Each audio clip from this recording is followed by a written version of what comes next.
abusua awoye man mu ha de yenim se abato emre bia eso a aya na ensem bebre na esisi ewo se oman we mu titiri oye entertainment no so nsem aya na ekoso ewo man mu no ano ehyiye pa ene nti Ghnet TV aba e de ama obi bia ofa ensem a e de anigye ebre wakoma mu ensem a be masere se wani agi ensem a se ye ore eho a betumi ama wani agi no ene nti na Ghnet yaba e de ama obi bia wachase ene nti no ensem a ekoso ewo man mu dan nyina ye bo ano na de awa be som mu se ne se na efata ye ntwa mu entro no kra nko a na dan nyina ye hyem bo se de ebebre mu ensem a ekoso ewo man mu 7 December ye hoto abai nema pi na ekoso ensem be no me twa yin ne nkonkotwe ensem a ekoso ewo Ghana ha sei no emra. They needed energy. There was music playing, and was it a whole night event?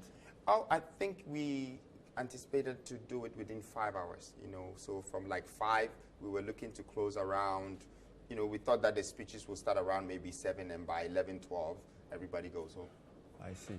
So this was the plan, and then you then unveil the new force. No, it wasn't the plan. I think that is because whoever or whatever entity that decided to cancel the event, they needed an excuse. But even if it was so, would it have been wrong for me to unveil my movement? No, it's not a crime. There was a claim that these people did not know that you were going to use this to unveil the new force movement because they knew they were coming under the foundation. What value do you think I would have gotten by unveiling the new force when I had to promote this whole thing as the convention? What value do you think? How would my new force have to supersede this intention of trying to bring 4 great leaders from 4 different parts of Africa to inspire and to motivate people? What difference do you think if I had to come on a stage and unveil myself and say, I'm the new force, the leader? What difference do you think I was going to make compared to these people performing? So were you going to speak on the night yourself? Well, you are the final speaker? No. If they wanted to introduce me, which they did in the press conference, because they realized the investment, the time, the people that we had put together to make this happen, and they saw the strength behind the event, because they are also speakers, and I think they've been into other countries to speak, but it was the first time I had brought 4 people with this sort of caliber in one country. And I thought that the right place, which was the first week of the year and the first Sunday falling on the 7th, and using the Independence Square to send a message to Ghana and Africans, we thought it was very significant. But you think you've achieved your aim because the cancellation has brought more popularity to the movement? I don't think it's just the cancellation that has helped me to achieve my aim. But I also think that the fact that they all had to agree with us to go and do a press conference to explain ourselves, actually send, the right message to the people. And what happened was, when I was at the press conference, I didn't even think that I was supposed to be part of the press conference because, as you saw it, the 3 of them started to speak because it was the 3 that was available. Julius Malema couldn't make it because they wouldn't give him a landing permit. He was joining on a thing. But they called me. They acknowledged me. They called me. And then I also gave my little speech. But after my little speech, Dr. Arikana mentioned the fact that people were sending messages to her saying that they came here for a political something. That's when I decided to unveil. There was initially a comment attributed to you that you were not interested in becoming president, and this was just like a movement you were doing. Just clarify that. Did you say that? What did you say? I didn't mean it that way, that I'm not interested to become a president. I said I'm not interested in the people's presidential position. As in, they're making we look like we're so politicized. We don't even have a political party. Okay? I'm told you have applied for a party. I did, but for the past 3 months. They didn't give us, but we are still moving with our movement. But you satisfied the requirements? Yes, they have to tell us because. So in 2024 December, are you running? Are you going to be on the? I am running now, Ben. As a party or independent? Independent. That's the movement. That's what we just said. So the name of them. So you are running as independent presidential aspirant at this point because they didn't give us any licenses or even provisional. So licenses. Why do you want to be president? Why do I want to be president? Great question. Now I'm going to have to tell you why I want to be president. First of all, I think that the new force is standing for the youth in this country. And we believe that in the past 4 decades, the youth have to have the right to be a part of the decision how and who is going to lead us and how they're supposed to lead us. We have to be able to be a part of. But I've also realized that in the past 4 decades, I've been looking between MPP and NDC, there hasn't been any young person who have stood up with the courage to say that I am coming in and I'm going to become the unifier. That's what I am. I'm the unifier between the youth and the government. And I'm asking the unifier between the youth and the government. And the government, yes. And the youth could be part of my whole new force. Sorry, now, the youth and the current government, or the youth government and the government. General. So, as in the youth are not in government. Well, what position do you think the youth play in the government? What position can you ask Ghana that any youth in this country have a say? So you're going to be, so just to be clear, you're going to be a president who will lead a government of young people. Well, I'm going to be a president who will give the opportunity to young people, first of all, to be a part of the decision of how this country are choosing leaders. And so we want to eradicate and get rid of people going to the same youth and giving them money instead just to vote. And after that, there is no development, there are no job creation, there is nothing. So this whole thing is circulating around people's interest in becoming a president. And that's what I said I'm not interested in. I'm interested in making that change, changing the narrative of how. But don't forget, you told me that when I asked you what your leadership track record was, the first thing you said was philanthropy, giving people things. Yes. So how different is your giving from the giving the politicians give people for votes? Well, because you also give people, you share food, you share rice. There is a big difference in giving and bribery or corruption, okay? Now, when Jesus was with some of the people, maybe he could have given them something to buy something. But when the Judas guy took just whatever money to point at Jesus, they did not say that he's been giving money, okay? They said that he's betrayed. And that's the difference. I think that's what we don't understand. Now, let me break this down properly for you so you can get a clearer picture. Now, if you look at the Western democracy, when leaders arise and they want to become presidents, they simply go to the same public, whether it's the youth or the elders, and they ask them that, support me, donate to me. And the people give them $1, $5, $10 to support their agenda and the campaign. So now when they become presidents, they now own the people who have supported them. So they want to do something in return. You mean they owe them? Yeah, they owe them, okay? Now, when you come to... Which country are you referring to? Almost every country. Really? Whether it's America do you know the companies that donated to Trump's campaign or Obama's campaign? Well, I'm not... Large companies donate, and the political parties in the Western world also get donations from interest groups.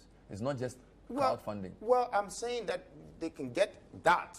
Whether they're giving it to them for bribery is a different thing. What we're talking about is donation here.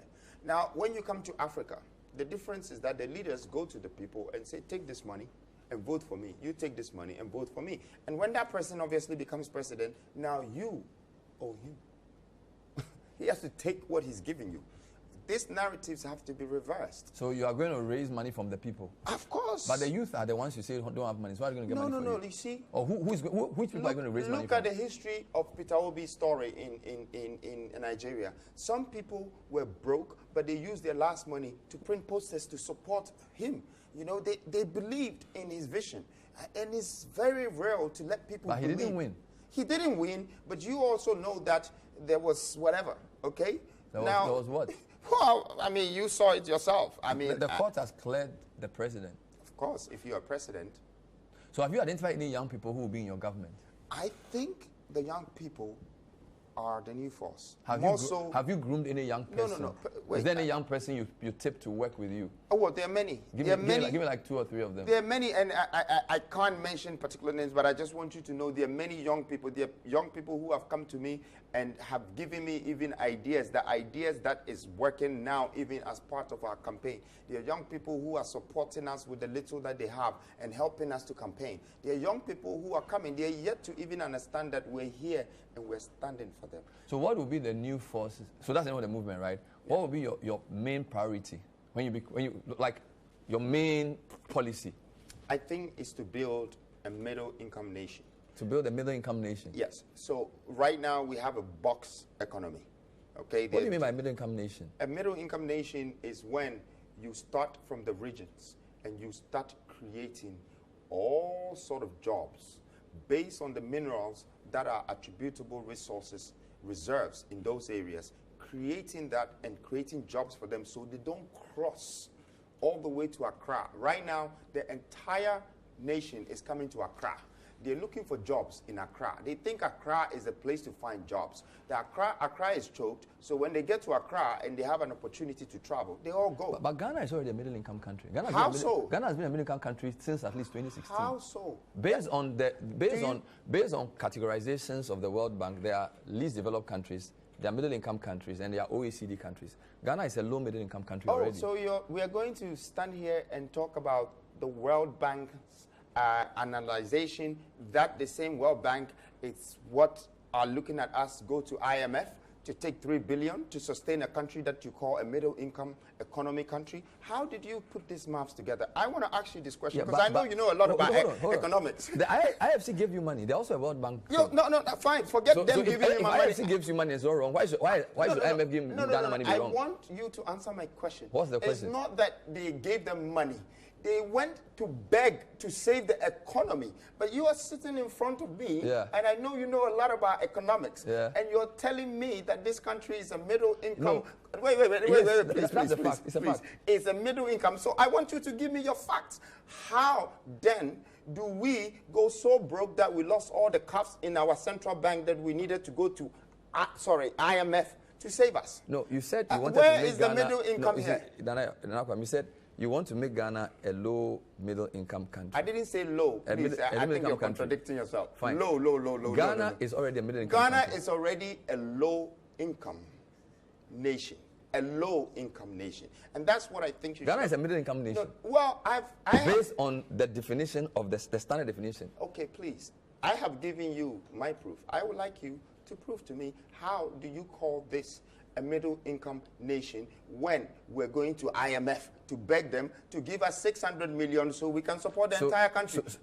Answer my question. I don't want you to jump. Okay, so what's the question? Because I've been answering your question, Yes, so let's be fair. What's your question? My question is, if you're calling us a middle income nation, Yeah. then if we're a middle income nation, it means that we have the coffers in our accounts. We have the money. It's already sustaining in the economy. So there is money going in circles. Yeah. So if that money is going in circles, then how come they're saying that we don't have anything in the bank, so we are going to IMF to save an economy? If this is what you call a middle income economy, I'm so sorry. I don't know where you learned this from. You disagree with I completely disagree with you. It's not my Ben. creation. There are many things I agree with you. It's not my creation. So are you saying that you will not go to the IMF? Well, listen, you know what? As a country, we shouldn't depend on outside financial institutions for us to build our economy. Now, let me break this down. But do you know that China? Do you know that the IMF helped China become what it is today? Please? Now, I'm asking you a question. Oh, no, you're asking me a question. I'm answering, but you're jumping to another question. I'm asking you part two. Okay. Because you're saying so which one do you want me to answer first? You're saying I'm asking you whether you think Ghana should go to the IMF. Don't worry, I will answer all the two questions for you. You have failed with one question that I'm very disappointed in, that you call Ghana a middle income economy and you don't even understand what a middle income is. No, I do. But now I do. But now let's go back to your China and your all of this. You see, China going to IMF is nothing for China because China is a country that has trillions of GDP as the economy, first of all. And they have global power in production and manufacturing. They are exporting to almost every part of the world. And every part of the world is importing from China. Now, when you import from China, your economy is being extracted by China. Okay? They get your money. Chinese, on the second hand, Chinese also print their own money. Americans also print their own money. When you come to Africa, we have to wait for someone to come from Switzerland and ship the money in a container to come, whilst we use cars to go and pick it from harbor and making noise just to go and put it in the bank, only to find out that we are pledging that money against dollars. And then when it runs out, we go back begging the world to give us money again before we can survive. Why are we doing all of this when we have reserves? of everything that the world needs. The government is refusing to give power to the youth. The youth are the ones with the energy. The youth are the ones that are ready to work. They are the ones that are having lived up to 35, even halfway through their lifetime. But these people are being robbed of the opportunity of them working. We'll take a break. When we come back. The mask, a reminder of our shared lineage, a weapon against the darkness of night. Was started out as a movement with our brilliant billboard campaign, not only inspired people, but also struck fear in the hearts of people who don't mean well for our country. From people trying to impersonate the person behind the mask, to our billboards being targeted and violently taken down. This is a criminal act.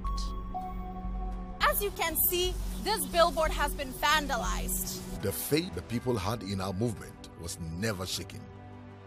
Even our spokesperson was kidnapped by authorities. 48 hours is the maximum the person must be released. But you keep the person for 7 days for a misdemeanor. And the court admits the person to bail, and you still want to keep the person. Is that how you do your work? Is that how you do your work? You are saying that the person treated brutally and deported under false pretenses. The human rights violation has become an embarrassment to our country on an international scale. This did not kill our faith in our movement, as we believed in our message more than our safety. The convention by the New Africa Foundation, an affiliate of the New Force movement, where international African leadership heavyweights came to ignite the voices of Africa, was targeted and shut down. So how can you tell us that the power above us is cancelling the program? Who in the power? The powers above believed it was a means to unveil ourselves. Yet, their plans to stop us ended up making our review more powerful than ever. And when I'm not here also, I want you to remember that I came. And I want my absence to be felt. And for that reason, I know you're looking for the man. But the man in the mask is sitting in front of you. The mask is a representation of what it means to brave the fight against darkness. Embrace the change with resolve and might. Embrace the new force.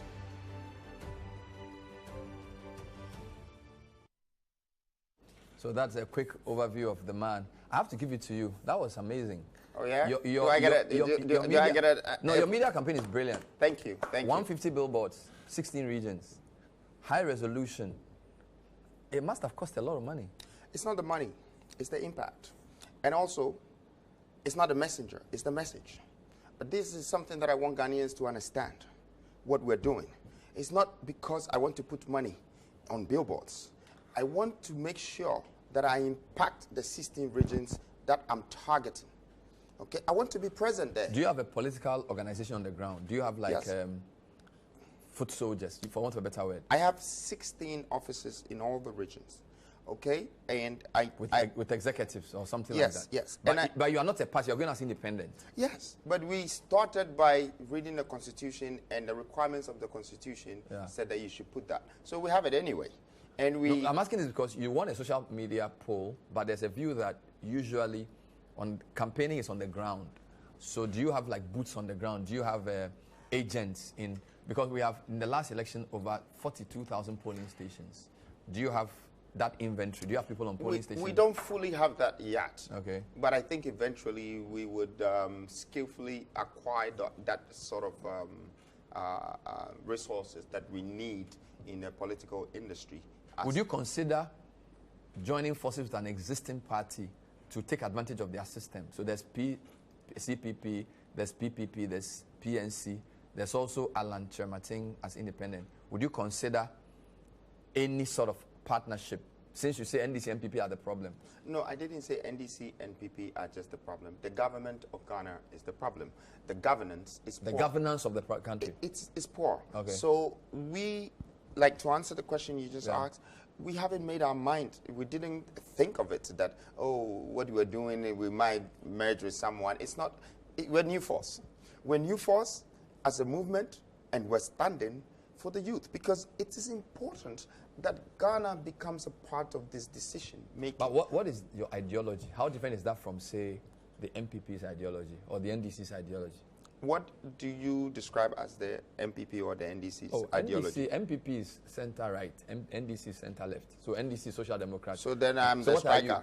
I'm the striker. No, this is not football. Well, it's a game, right? You're talking in the spectrum of political views. Yeah, you say NDC center-right? is a bit on the left, MPP is on the right, generally. Okay, I'm the one in the middle, and I'm for the neutral people. I am just for the average person. I am not for a particular audience that says, I belong to NDC or I belong to MPP. I am for the people who think that they need a change. So how does that translate, for example, into your policies about imports? Imports. What's your view on imports? Imports should stop. We should cut it. We have 92% importation. Do you know what that is? Imports of what? Importation in general. Of everything. Of course, you should try and bring it to at least 25% to 40%. You have 92%. You know what that is, Ben? When you are importing 92% of your goods from other parts, you're carrying all your economy, your money, everything. So which product should start? I'd like to answer your question first. Yeah. You're carrying everything in the country. Yeah. You go and give it to a manufacturer and take the goods that they've manufactured in products, bring it to Ghana. When you get here, the government will tax you to bring the goods into the country. Then you are forced to sell it 10 times to your people. So basically, that's how you make your profit. And when you make the profit, you do the same thing. So yeah, I know. So I'm saying, what products do you think we should stop importing? Well, I just don't think a particular product should be stopped by importing them. I just think that we should just build our own industrial platforms. So we just produce the things. Where do we start from? Which product do we start from? We can start from anything. We have oil, we have gas. We don't even refine our own oil. We have Tema Oil Refinery, but you probably have 40,000 barrels and the country needs maybe 500,000 barrels a day. Okay, so now you have to import oil. But the actual oil is from you. Somebody have to take it outside to go and refine it. And then you go back and buy it times 10. It's the same thing with gold. It's the same thing with everything we do. We have aluminium, we have bauxite. But the Chinese people are pulling it, they take it to China, and then they go and manufacture it into aluminium. Then we go and take it again and bring it and pay taxes over. So how do you, I just want to understand, I understand the concept you're making, and I agree with you. I just want to know, so how do you, for example, hope to add value to gold in Ghana? How are you going to do it? Well, not just gold, but I think that we should have the power of exportation. Why countries cannot come also to buy from us? Do you know how much money we'll be making? No, we all agree. But the question is the how. We all agree that we have to add. Okay. How do you add value to gold? Gold. Okay, so first of all, the gold that you keep in your reserves determine the value of your currency. When you look at the Bank of Ghana, just maybe last year, they had around 6.9 or 7.4 tons. The value of 7.4 tons is about $500 million. Now, when you have gold, you can almost borrow times 2 the reserves that you have. So Ghana has been borrowing money under $1 billion in the past 10 years because of our reserves. But then when you look at companies like maybe Ashanti Goldfields or Newmont, they have actually declared that they have exported, they have moved over 180 tons of gold from this country. But we, the people that own the gold, don't have that in our reserves. Now, you know what will happen if we only had 180 tons gold in our central bank? We can go out there and borrow 34 billion. One go. Not go and beg for 3 billion and they give us 600. You're still talking about the what? I want to know, well, so are you going to set up a refinery? Well, I'm just telling you that if we, the government or the private sector, is the one that is mining that gold and keeping it as a reserves of the country, like American does, like the French people are doing, like the Europeans are doing, we will have the costs. We will have all of these reserves. When you go to Qatar, Qatarians have bought a lot of gold, and it's in their reserves. And they borrowed 202 billion just for the World Cup. They obviously used it to build their whole country. But the reserves that they had gave them the capacity to borrow the money. So why do we have gold, and then we give it to people, we sell it to people, they take it, and they give us cedis. What would you do about corruption? No, please. If you explain the goal, we have just 2 minutes. What would you do about corruption? Corruption? How do you tackle corruption? I think corruption is very simple. You don't have to attack it. You know, the reason why people are corrupt is because they've stripped every value from them. You're talking about a soldier man that gets 2,000 cedis or 3,000 cedis. They have a wife, they have 4 children. And then the fees in the country is costing them maybe 5,000 to pay for their children's fees. The transportation is costing them another 2,000. The guy only gets 3,000 from you. You know, this guy, even if you give them pure water for bribe, they will take it. So that's low level. What about the high level? That is why, wait. That is why we're talking about the middle income nation. Once you're able to build a middle income, you will give a total value to the nation. Are you saying that poor pay is a justification for corruption? Is that what you're saying? Partly, but if that was true, then only the poor will be corrupt. No, the wealthy are also corrupt. So most of our politicians that you call corrupt politicians are people who went into the political industry broke. They just studied something and they went. You have people who So are you saying that their brokerage is what is making them corrupt? But of course. I mean, if you go to England, the policeman that is arresting people on the street, they have access to have a mortgage. They have access to have their own car. Have you heard of Bernard Madoff?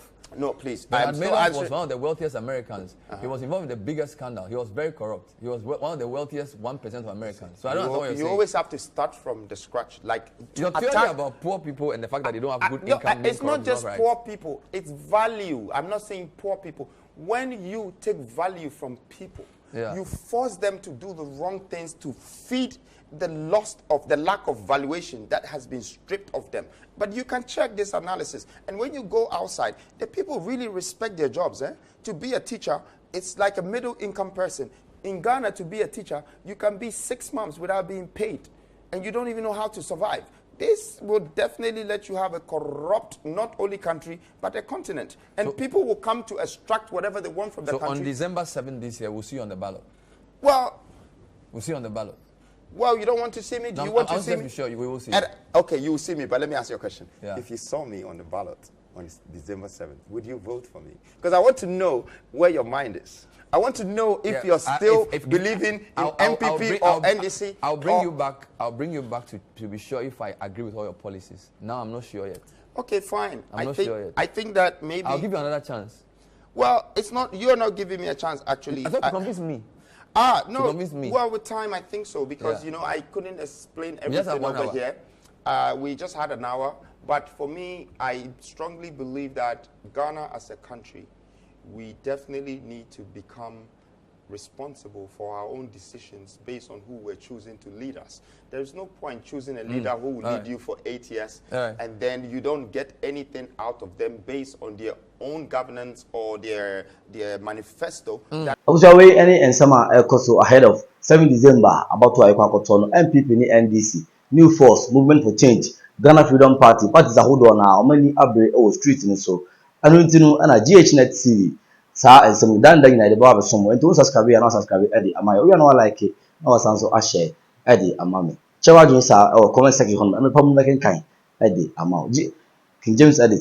I don't want to do. Media no copy best. No, I saw the bread. Now, it's a crowd.